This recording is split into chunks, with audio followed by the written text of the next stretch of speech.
Before we jump into today's video, I have to say thank you for clicking this video and thank you guys for showing endless support and love for me in this channel. So before we jump in, I want to show you guys all the coffee. I showed you guys in pretty much every other video, but I love to show you guys because I put so much effort and work behind this. So Fire It Up, Espresso, and Cold Brew. Go check it out. Website is in the description of today's video. Thank you guys again. Check out the new sticker for Baby Coyote. Thing suits the truck freaking sweet. Sticker added 25 horsepower in case y'all are wondering, but let's get into today's video. Hopefully you guys are having a blessed day. So this is probably the #1 DM of the month is, Jake, what are your thoughts on the S650? Because you guys know I do love all cars that are all motor. Baby Coyote, all motor, full bolt-ons. Apollo, full bolt-ons. Cobra Jet manifold. And I'm as NA as you can possibly get besides doing cams and ported heads. But everyone wanted my opinion on the new Dark Horse because I do really, I truly want to get the Dark Horse to do comparisons versus Apollo, because Apollo is, I wouldn't say max F for Gen 3, but we're pretty damn close. So right off the bat, I have to say I do love the new body style of the S650, and I'm pointing at Apollo like it is the S650, but it's not. This is Apollo, in case you guys are new here. My 2020 GT, Mustang GT, full bolt-ons, Cobra Jet, and my car made like 490 something to the wheels. It was right up there. I can't remember the exact precise number, but it is a Cobra Jet car with the mono blade, custom intake, and headers, obviously all the full bolt-on goodies all the way back. You guys know the drill. So we all know Ford went with the dual throttle body setup on the Gen 4 Coyote. For the S650, I don't know if that's actually for the Dark Horse specifically only, or that's gonna be standard on all models. Drop a comment if you heard that. I mean, there was just so many things out there, I didn't know what to believe. I usually like to see it in person and then actually take everything in. So Ford did try to get as much power as they could out of the Gen 4 Coyote, which I was kind of surprised that they didn't up the compression ratio. It is the same as the Gen 3. So all they pretty much did is, from what I could tell from all the specs that I did find on the internet that I found that were absolutely like as legit as I possibly could find, it was just pretty much more airflow down into the motor. I'm sure the intake had a lot better runners, more design, more flowing than the 18 through 23 manifolds. So if they made something even better that could flow more air, obviously with the dual throttle body setup, I'm sure that's where it picked up the extra power to make 500 crank horsepower, which is really good, because we all know the cubic inches of these cars are not the best. Cubic inch is where you make more power, but these have the variable cam timings, which do make good power. 4 cams, 2 cams each head. We all know that. That's where the Coyotes actually shine and make that peak horsepower. But I really wish Ford made like a 7.3 liter Coyote engine. That would literally kill and decimate all in the NA world. So Ford, if you're watching this, please make that engine for me. Send it to my house, you know, hit me up on my email, and I'll be putting that engine in Apollo. On a serious note, I wanted to show you the engine bay of Baby Coyote, which is damn close to Apollo. The Gen 3 Coyotes, the cams, the lift duration, the compression, everything is same for the 2019 F-150s.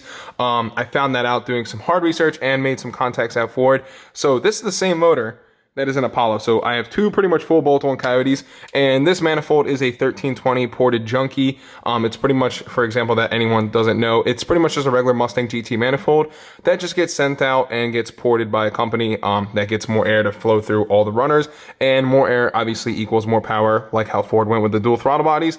And if this truck had dual throttle bodies, I can only imagine how much power it would make, because that would really be nasty. So one thing on the S650 I'm actually kind of upset that they got rid of is this body line on the side. And you know, like I was saying, it's hard to tell. Definitely in pictures, they don't really do justice. You need to see the car in person. It looks like they're a little bit there, but not as much as they used to be. Like this authentic body style is something that I just truly love. Just the 2 notches going down the side and then off to the big old hips in the back. Something that just like, you just know that is a Mustang, that's a fastpack GT, and I just think that's like a signature trademark. But you know, it is the next generation of Mustang, so a new fresh look is always good on the car. And like I said, a lot of people really were like hating on it. In a sense, everyone was saying, oh, it looks like a Camaro. And yes, I can see where you're coming from. It does look like a Camaro, but for 2024, there really isn't a Camaro, so you really can't say it does look like a Camaro. I tell people all the time that magnetic ride is literally so advanced when it comes to suspension. Everyone was telling me when I bought Apollo, they're like, don't get a car with magnetic ride. You can only lower it with one type of spring, which is the Shelby GT350 spring. And I know that, but I know that magnetic ride is probably it really is the best performance suspension wise, I could say, in the most fasting, like adapting wise. That's why they come standard on the Raptors. That's why GT350s have them, GT500s have them, CTSV, some of the fastest cars ever made, literally all have magnetic ride. So when I kind of was looking for a regular GT, I wanted it with magnetic ride, and there was only one left in the country, which happened to be a few hours away from me, and is why I went with this route, because I know the performance you can get out of it. That's why the Dark Horse is coming standard with magnetic ride. It is easier to control between the modes, between shifts. The car just feels so much more stable compared to a regular GT, and guys, I had a regular Gen 2 GT, and I tell people this all the time. If you find a car with magnetic ride, a regular Mustang GT, go for it, literally go for it. I'm gonna probably be lowering the car very, very soon. These wheels and the height it's sitting at is kind of eating at me inside, and I know I've got so many comments on it. It looks good, don't get me wrong, it looks good. My area sucks for having a low car, but I might have to just bite the bullet, lower the car. I already know I'm gonna get all scraped up, but it is what it is. I can't really take that wheel gap anymore, but the magnetic ride performance just works when it comes to even dig racing, high speed runs at Pocono, and roll racing. Like, the car just squats perfect, puts the power down, it doesn't do any shaking, any sliding, nothing crazy out the wall. Literally, magnetic ride is the best, and I can't wait to see how much better they improved it when it comes to the Dark Horse. So, you know, when Ford is chasing perfection, that is exactly why. And almost in a resemblance, they kind of did the same thing I did. Max effort, I mean, as much power as I can get out of a V8 as I could. And then magnetic ride performance. Almost, I was kind of chasing the feel of the Shelby GT350, but I wanted the 10-speed. I wanted the gearing of the 10-speed. I wanted the automatic. I didn't want the Tremec. And I know it kind of sucks to say that, but 10-speed is always faster, it's more consistent. I beat so many GT350s with this car that were full bolt ones, and it kind of just shows 10-speed puts in work. One of the things I could say that I did like about the S650 is the paint matched all rear bumper, the deck lid, all that was like completely paint matched. And the wing on the new S650 kind of reminded me of Godzilla, the GTR. The styling and everything, when this car came with the stock PP1 wing, it really, really, really did look like a GTR. But now it looks like they took even a few more hints from the GTR. It just kind of has more of a lip in the back. But if you go pull up a picture right now of the S650 wing, it looks just like a GTR wing. So those are my thoughts on the S650. I love the body style. I think the body style is super clean. Little kind of sad that they got rid of the style of the dash, the kind of the two humps. I love that. That was the S550 thing, and it was an old fastback Mustang thing, which was super sick, and I loved every second of it. You just got that good feeling when you're inside. It's like, damn, you know this is a Mustang, you know, like it just has the authentic feel in it, which they really did chase with the S550. But over onto the S650, I do love the body style. I love the new design of the Gen 4 Coyote. I love the dual throttle bodies. I like Ford, how they're chasing max effort NA, which is great because they know what the consumers want. We want performance, we want to be able to beat the cars, we want to be able to have fun with them, and I can't wait to see what the new platform has to offer. But like I said time and time again, only time will tell. I can't wait to get the car in this garage and be able to mess around with it and go take it to racing events and actually see what the car can do, and maybe we can put them head to head against Apollo and actually see which is the true dark horse, because as of right now, this is a full weight, full interior car. I guess you could say close to max effort, not really, but it is, I guess, somewhat.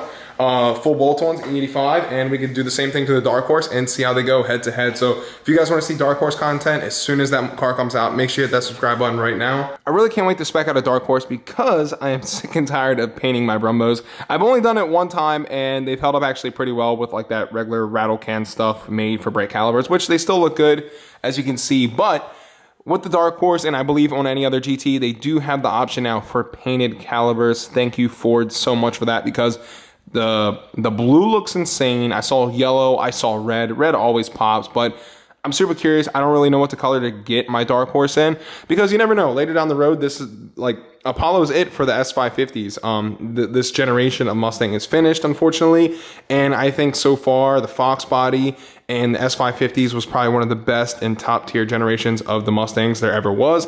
And yes, for my S197 guys, I do love that body style too. But for all around performance, S550 is still king. That's just in my book. That is my opinion. Sorry, but there you have it. And I can't wait to get in the next platform of the S650. The only thing that really worries me is like the options. Like I really want to be able to do stuff with it. I really want to chase performance.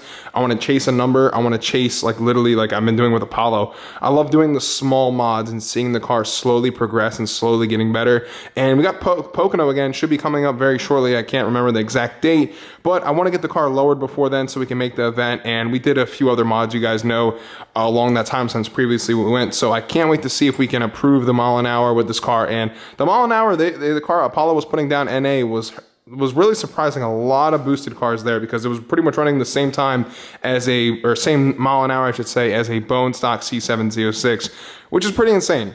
I mean, I know the car's modified, but naturally aspirated versus 650 horsepower C6 or C7 Corvette. So you guys have heard me mention multiple times in the previous videos that I have been planning very long to go to FL2K, and I really want to. But you guys all know there is a super bad hurricane going on right now. I can't even remember the name off the top of my head, but I want to say prayers to everyone out in Florida. I pray to God that your cars are safe, your houses are safe, your families are safe, and I hope you guys make it through untouched, but I have seen it get pretty bad. It doesn't look very well. So I don't know if I will be attending FL2K. We still have to wait till see after the storm blows over, but you guys will be seeing this before the storm actually is finished. And I believe we are getting some of the rain coming up and winds all the way up to Maryland, which is pretty crazy. The storm is very strong, so prayers again to everyone out there. Until next time, hopefully I get to see y'all at FL2K. Thank you guys for watching. Godspeed. I will catch y'all in the next one. Peace. Go buy my coffee. Links description. Love you guys. Bye.